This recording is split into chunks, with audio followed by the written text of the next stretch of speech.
Good evening. Tonight I will be refuting a claim by Michael Eisenman. Mr. Eisenman's claim is that the current health care bill before Congress is flawed. His supporting claims were, number one, the health care bill will have severe budget implications. Number two, the health care bill will result in care being rationed. And number three, he claims the cost of the bill will fall disproportionately onto middle-class Americans. First, let me respond to his statement regarding the severe implications the health care bill will have on the national debt. Mr. Eisenman uses numbers such as $11.9 trillion deficit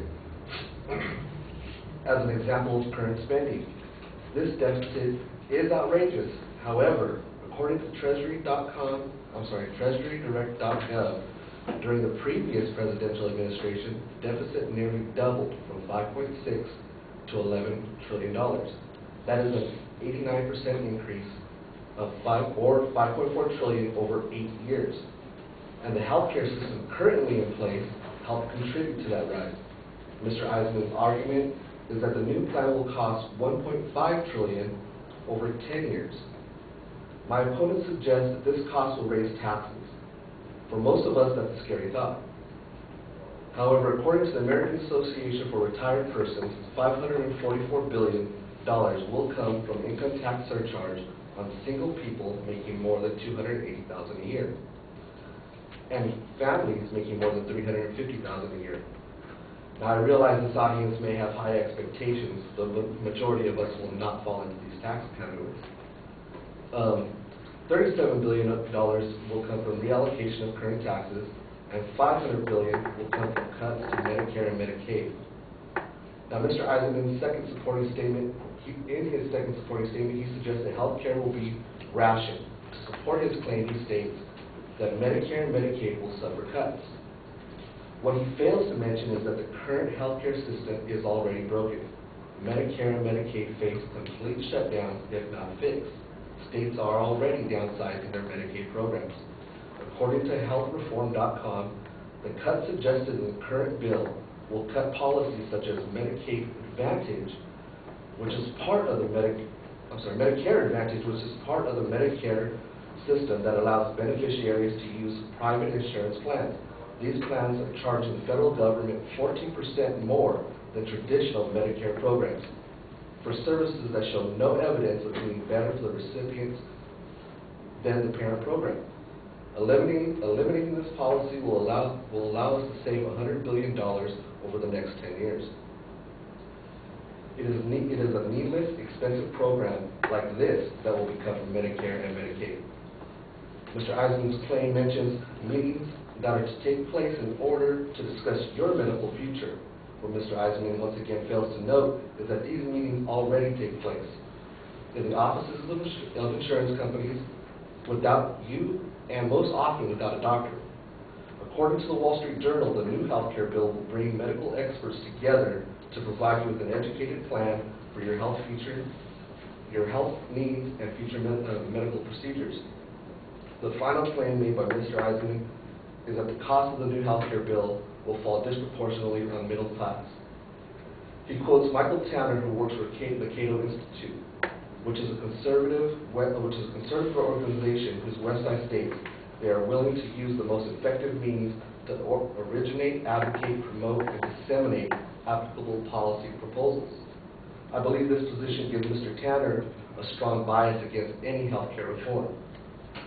Just the same, Tanner is quoted by my opponent as stating that 35 excise tax will be passed on to consumers. He suggests that this will trickle down to the middle class.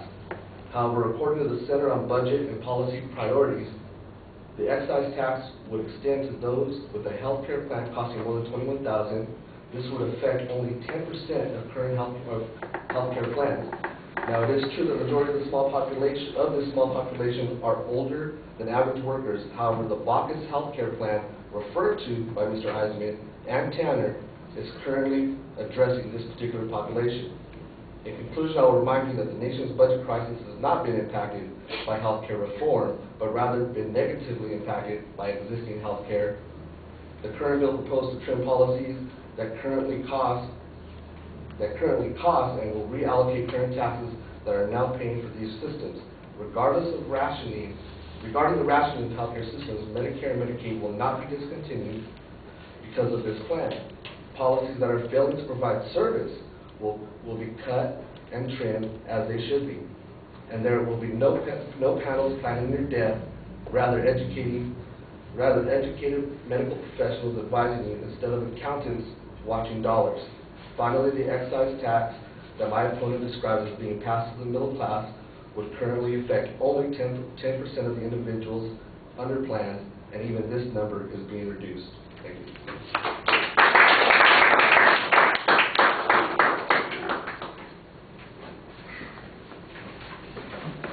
All right, the main claim and secondary claims are laid out pretty clearly. The issue of the deficit, I think you need to explain it a little bit more, especially the claim that it's current health care that has contributed substantially to the deficit. That seems to be largely a presupposition, and you need to explain how that worked a little bit more. On the tax issue, you give a breakdown of where the money is supposed to come from. You mentioned, for instance, the $500 billion coming from Medicare. One of the questions that I had was, is the Medicare system that you say is on the brink, it's going to be wiped out. Is this supposed to fix it or replace it? I didn't think that that was particularly clear. On the argument about the meetings, there's an underlying argument here that suggests that the decisions are being made by insurance companies. I didn't see much demonstration of that. And the question that the advocate was presenting, I don't really remember what proof they had on that point. It didn't seem like you had much argument about the evidence that the advocate used on that point.